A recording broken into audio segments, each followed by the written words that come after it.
Assalamualaikum warahmatullahi wabarakatuh. Bagaimana kabarnya teman-teman kelas 5 SD IT Al-Aqsa? Semoga teman-teman selalu dalam keadaan sehat dan dalam perlindungan Allah Subhanahu wa taala. Amin. Bismillahirrahmanirrahim. Pada video kali ini kita akan belajar tentang tematik bahasa Indonesia, tema 5A, subtema 1, yaitu tentang menentukan ide pokok dari suatu teks. Silakan dicermati dan dicatat ya soli-solihah. Soli-solihah, tahukah kalian apakah yang dimaksud dengan ide pokok? Ide pokok adalah ide atau gagasan yang menjadi dasar atau pokok pengembangan sebuah paragraf. Ide pokok disajikan ke dalam bentuk kalimat utama.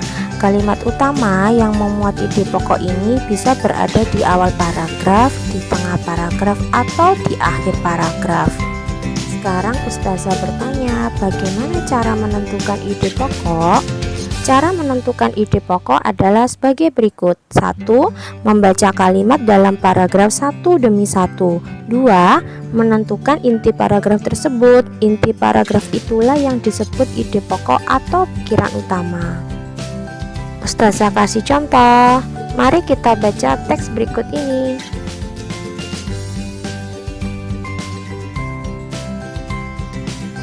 Setelah membaca teks di atas, maka ide pokok yang dapat kita tentukan adalah gurita adalah hewan yang dikenal cerdik dan pintar. Ide pokok dalam sebuah paragraf dapat kita temukan pada kalimat utama. Kalimat utama berfungsi sebagai dasar untuk mengembangkan sebuah paragraf. Sedangkan kalimat penjelas memiliki fungsi sebagai penjelasan atau pengembangan dari kalimat utama dalam sebuah paragraf.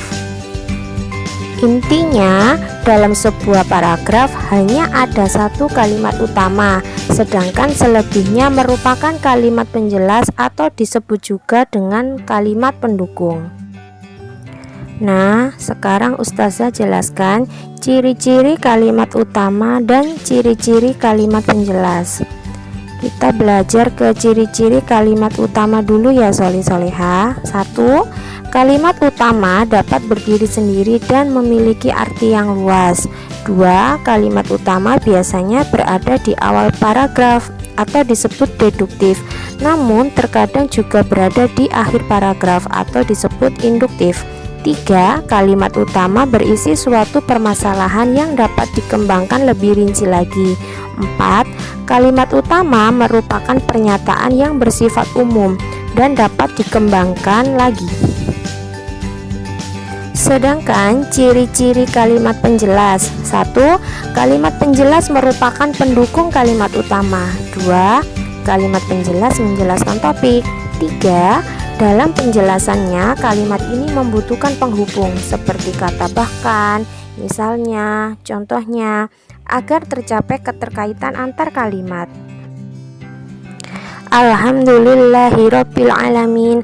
Soli-solihah, hari ini kita sudah belajar bagaimana cara menentukan ide pokok serta membedakan kalimat utama dan kalimat penjelas ya nak ya. Tugas tematik bahasa Indonesia hari ini, silakan dikerjakan di buku tematik atau di buku tulis, kemudian foto tugas dan laporkan ke aplikasi Google Classroom. Soli-solihah, tetap semangat belajar ya nak, dan jaga kesehatan. Ustazah akhiri, wassalamualaikum warahmatullahi wabarakatuh.